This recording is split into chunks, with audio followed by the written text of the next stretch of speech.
I speak to you today as a lifelong supporter and true friend of Israel.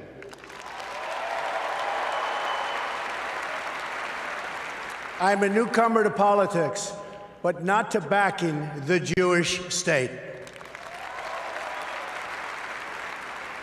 In 2001, weeks after the attacks on New York City and on Washington, and frankly, the attacks on all of us, attacks that they were perpetrated by the Islamic fundamentalists, Mayor Rudy Giuliani visited Israel to show solidarity with terror victims. I sent my plane because I backed the mission for Israel 100%.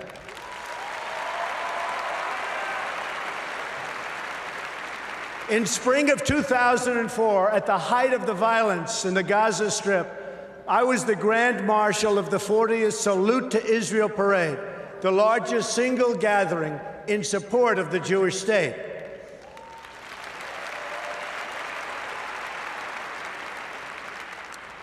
It was a very dangerous time for Israel and, frankly, for anyone supporting Israel. Many people turned down this honor. I did not. I took the risk, and I'm glad I did.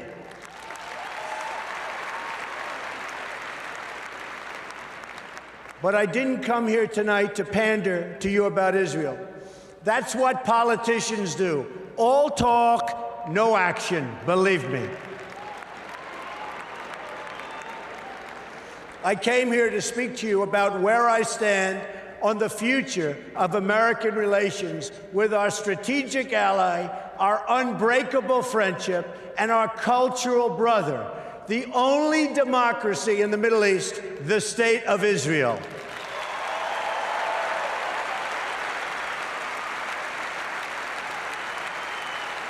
Thank you.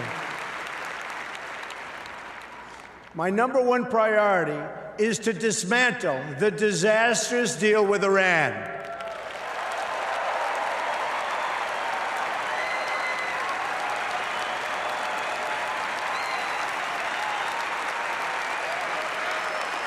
Thank you. Thank you. I have been in business a long time. I know deal making. And let me tell you, this deal is catastrophic for America, for Israel, and for the whole of the Middle East. The problem here is fundamental. We've rewarded the world's leading state sponsor of terror with $150 billion, and we received absolutely nothing in return.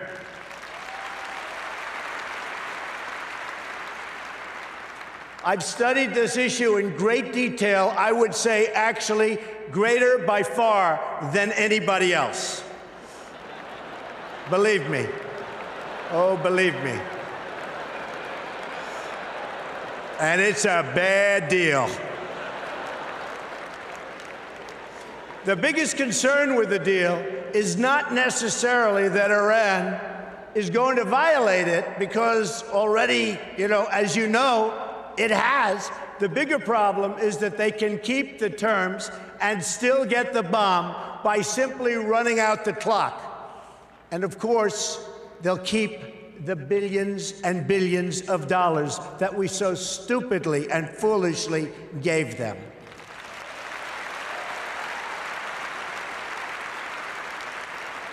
The deal doesn't even require Iran to dismantle its military nuclear capability. Yes, it places limits on its military nuclear program for only a certain number of years. But when those restrictions expire, Iran will have an industrial-sized military nuclear capability ready to go and with zero provision for delay, no matter how bad Iran's behavior is. Terrible, terrible situation that we are all placed in, and especially Israel.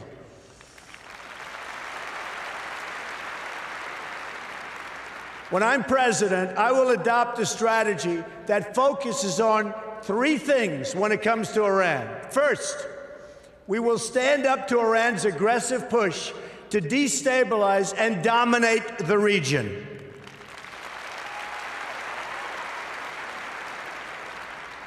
Iran is a very big problem and will continue to be, but if I'm not elected president, I know how to deal with trouble, and believe me, that's why I'm going to be elected president, folks.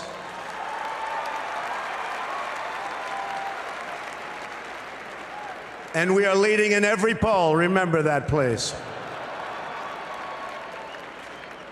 Iran is a problem in Iraq, a problem in Syria, a problem in Lebanon, a problem in Yemen, and will be a very, very major problem for Saudi Arabia. Literally every day, Iran provides more and better weapons to support their puppet states. Hezbollah, Lebanon, received, and I'll tell you what, it has received sophisticated anti-ship weapons, anti-aircraft weapons, and GPS systems and rockets like very few people anywhere in the world, and certainly very few countries have. Now they're in Syria trying to establish another front against Israel from the Syrian side of the Golan Heights. In Gaza, Iran is supporting Hamas and Islamic Jihad. And in the West Bank, they're openly offering Palestinians $7,000 per terror attack and $30,000 for every Palestinian terrorist home that's been destroyed. A deplorable, deplorable situation.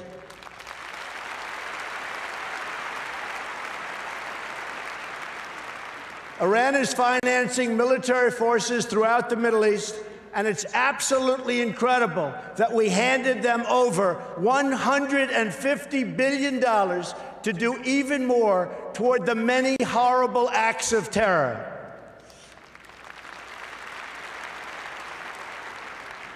Secondly, we will totally dismantle Iran's global terror network, which is big and powerful, but not powerful like us.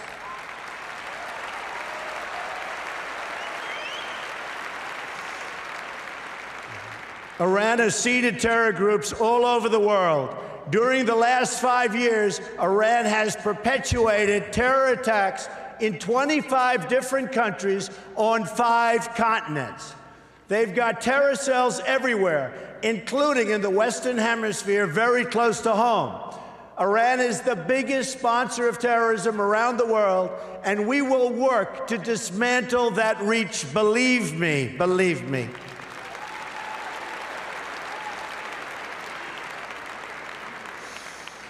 Third, at the very least, we must enforce the terms of the previous deal to hold Iran totally accountable, and we will enforce it like you've never seen a contract enforced before, folks.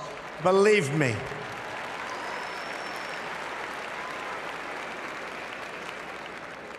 Iran has already, since the deal is in place, test-fired ballistic missiles 3 times. Those ballistic missiles, with a range of 1,250 miles, were designed to intimidate not only Israel, which is only 600 miles away, but also intended to frighten Europe and someday maybe hit even the United States. And we're not going to let that happen. We're not letting it happen, and we're not letting it happen to Israel, believe me.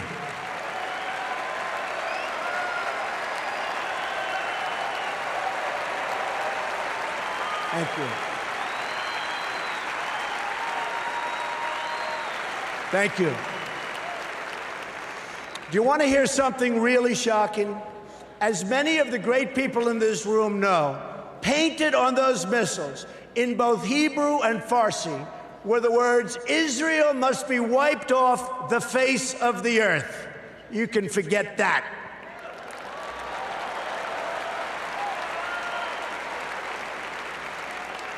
What kind of demented minds write that in Hebrew? And here's another. You talk about twisted. Here's another twisted part. Testing these missiles does not even violate the horrible deal that we've made. The deal is silent on test missiles. But those tests do violate the United Nations Security Council resolutions. The problem is no one has done anything about it. We will, I promise we will.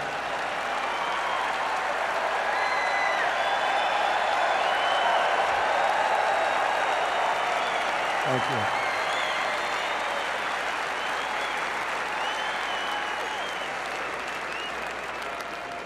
Which brings me to my next point, the utter weakness and incompetence of the United Nations.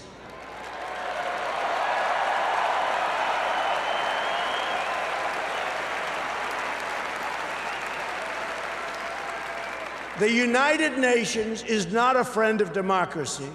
It's not a friend to freedom. It's not a friend even to the United States of America, where, as you know, it has its home. And it surely is not a friend to Israel.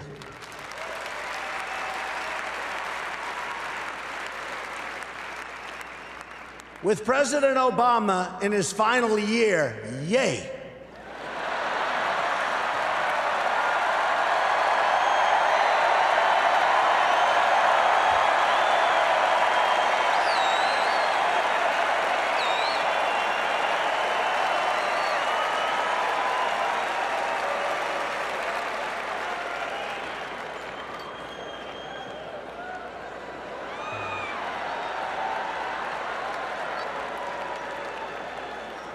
He may be the worst thing to ever happen to Israel, believe me. Believe me. And you know it better than anybody. So with the president in his final year, discussions have been swirling about an attempt to bring a Security Council resolution on terms of an eventual agreement between Israel and Palestine. Let me be clear. An agreement imposed by the United Nations would be a total and complete disaster.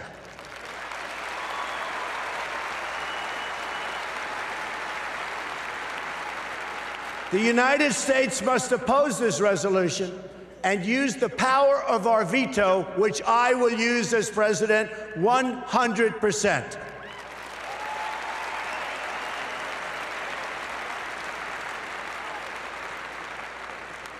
When people ask why, it's because that's not how you make a deal. Deals are made when parties come together. They come to a table and they negotiate. Each side must give up something. It's values. I mean, we have to do something where there's value in exchange for something that it requires. That's what a deal is. A deal is really something that when we impose it on Israel and Palestine, we bring together a group of people that come up with something that's not going to happen with the United Nations. It will only further, very importantly, it will only further delegitimize Israel. It will be a catastrophe and a disaster for Israel. It's not going to happen, folks.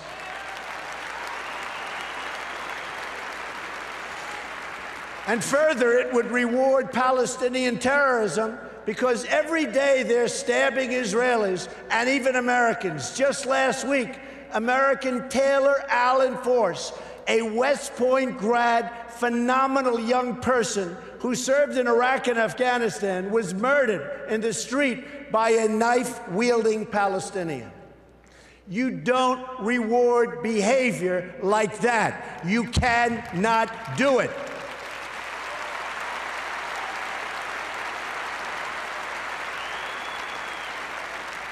There's only one way you treat that kind of behavior. You have to confront it.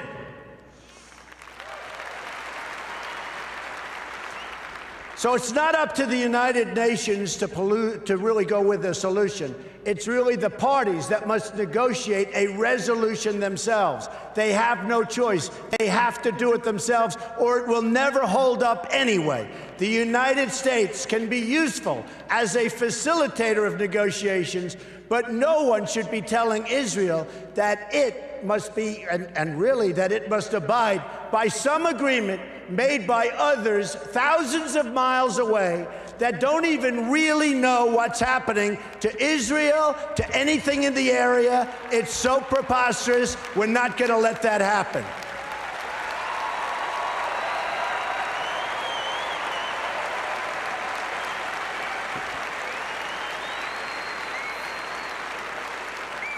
When I'm president, believe me, I will veto any attempt by the UN to impose its will on the Jewish state. It will be vetoed 100%. You see, I know about deal making. That's what I do. I wrote The Art of the Deal. One of the best-selling all-time, and I mean seriously, I'm saying one of because I'll be criticized if I say the, so I'm going to be very diplomatic. One of, I'll be criticized. I think it is number one, but why take a chance? One of the all-time best-selling books about deals and deal-making. To make a great deal, you need two willing participants. We know Israel is willing to deal. Israel has been trying. That's right. Israel has been trying to sit down at the negotiating table without preconditions for years. You had Camp David in 2000, where Prime Minister Barak made an incredible offer, maybe even too generous. Arafat rejected it. In 2008, Prime Minister Olmert made an equally generous offer. The Palestinian Authority rejected it also. Then John Kerry tried to come up with a framework, and Abbas didn't even respond, not even to the Secretary of State of the United States of America. They didn't even respond. When I become president, the days of treating Israel like a second-class citizen will end on day one.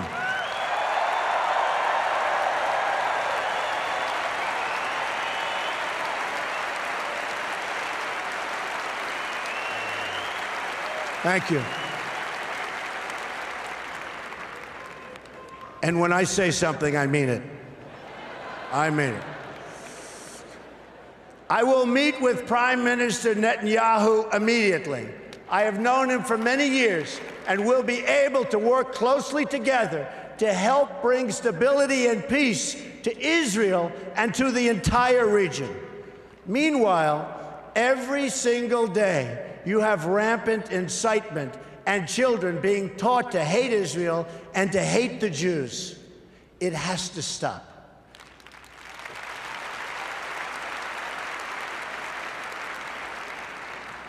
When you live in a society where the firefighters are the heroes, little kids want to be firefighters. When you live in a society where athletes and movie stars are the heroes, little kids want to be athletes and movie stars. In Palestinian society, the heroes are those who murder Jews. We can't let this continue. We can't let this happen any longer.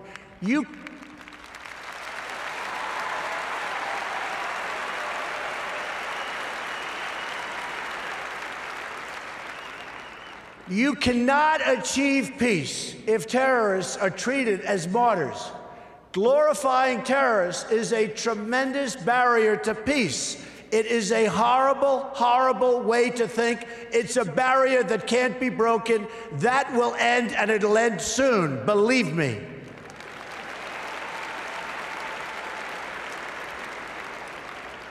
In Palestinian textbooks and mosques, you've got a culture of hatred that has been fermenting there for years, and if we want to achieve peace, they've got to go out and they've got to start this educational process. They have to end education of hatred. They have to end it, and now.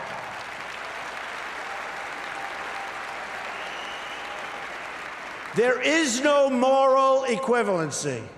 Israel does not name public squares after terrorists. Israel does not pay its children to stab random Palestinians.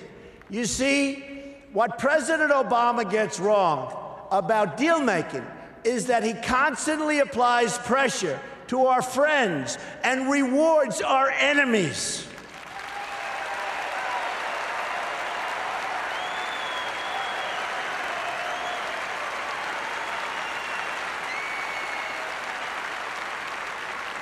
And you see that happening all the time. That pattern practiced by the president and his administration, including former Secretary of State Hillary Clinton, who is a total disaster, by the way.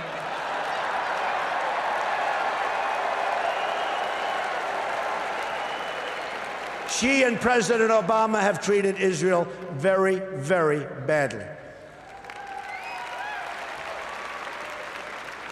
But it's repeated itself over and over again and has done nothing to embolden those who hate America. We saw that with releasing the $150 billion to Iran in the hope that they would magically join the world community. It didn't happen. President Obama thinks that applying pressure to Israel will force the issue, but it's precisely the opposite that happens. Already, half of the population of Palestine has been taken over by the Palestinian ISIS and Hamas, and the other half refuses to confront the first half, so it's a very difficult situation that's never going to get solved unless you have great leadership right here in the United States. We'll get it solved one way or the other. We will get it solved.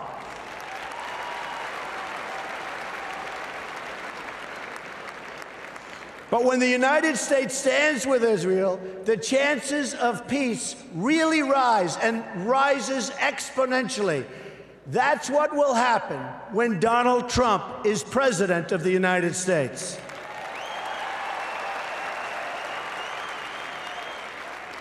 We will move the American embassy to the eternal capital of the Jewish people, Jerusalem.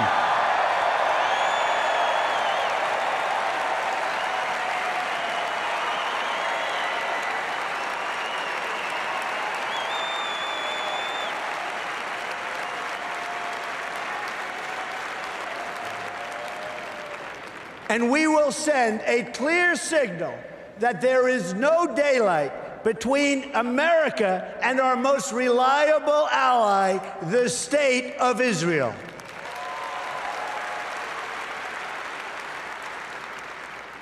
The Palestinians must come to the table knowing that the bond between the United States and Israel is absolutely, totally unbreakable.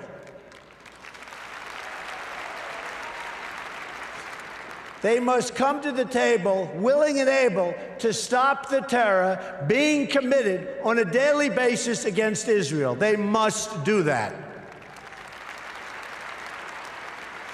And they must come to the table willing to accept that Israel is a Jewish state and it will forever exist as a Jewish state.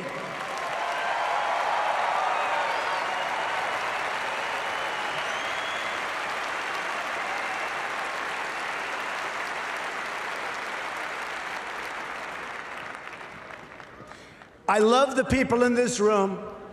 I love Israel. I love Israel.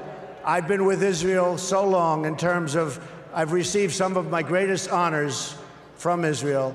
My father before me, incredible. My daughter Ivanka is about to have a beautiful Jewish baby.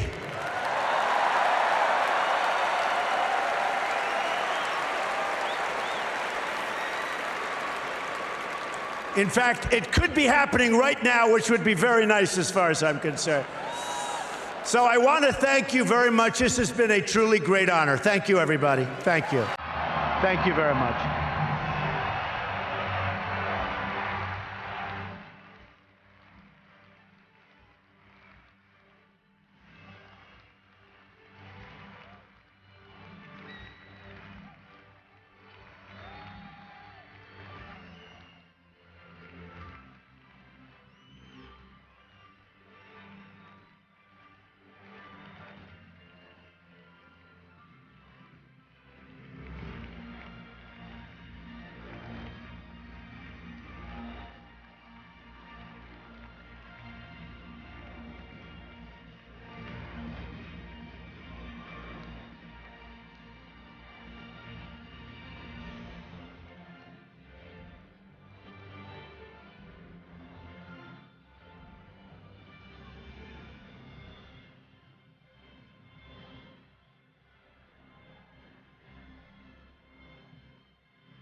Today is the third session of Baseball for All, or Baseball Lekulam, where we bring together 30 kids, ages about 12 and 13.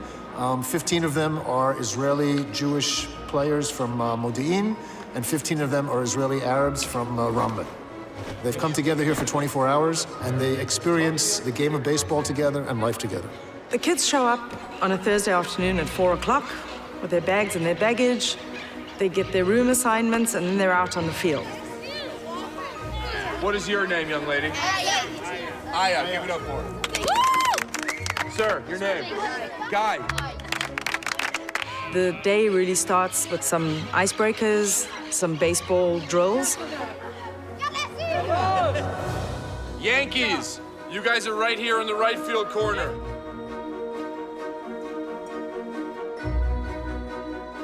The next morning, they wake up, do a bit of a warm-up, and they have their mini tournament.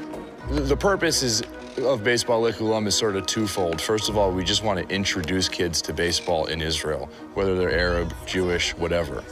And the other purpose is obviously to work on coexistence and bring these kids together from these two different communities that otherwise wouldn't really get to know each other. For me, as an Arab who living in Ramle, which is mixed city between Arab and Jewish, this whole thing is really great. I think maybe through this program, kids will be able to understand more the other side. I don't think that you need to wait for the change. You need to be the change. You need to get up and do stuff and try to fix stuff here in Israel. I mean, we're cousins. Arab and Jewish are actually cousins. Baseball's a good vehicle, I think, because there's a lot of life lessons that you can learn through baseball and a lot of educational tools that you can learn through baseball. What's the one thing we always talk about here? Respect. Respect. How do you say it in Hebrew? Kavod. How do you say it in Arabic? Baseball is not yet part of Israeli culture, but I emphasize the yet because we're working very hard to make it part of Israel. Now, Baseball for All, it's part of that goal. So now we've got a whole bunch of kids who love baseball. So the next step is to set up baseball in Ramle. And this is how we're doing it. You know, town by town, we will make baseball part of the Israeli tapestry.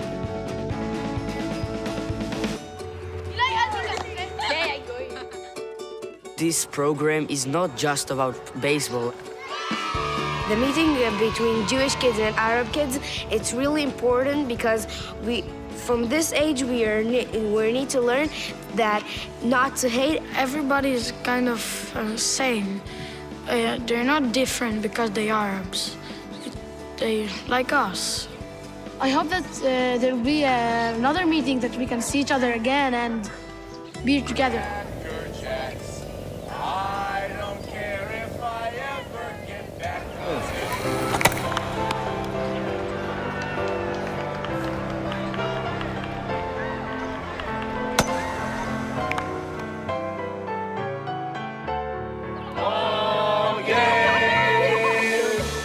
We sound good, don't we?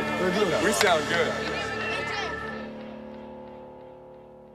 Ladies and gentlemen, please welcome from Baseball Lekulam, Fadi Abu Suiz and Neve Aitan.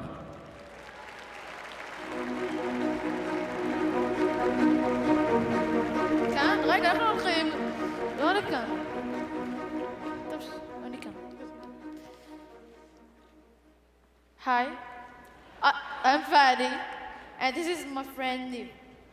And we wouldn't have met if it weren't for baseball. Now, we are teammates and friends. Our coaches, who are with us today, teach us about respect and the rules of the game. They remind us that each of us matters. While we wish that this trip includes a stop to Florida for a spring training, we're excited to be here in Washington with you.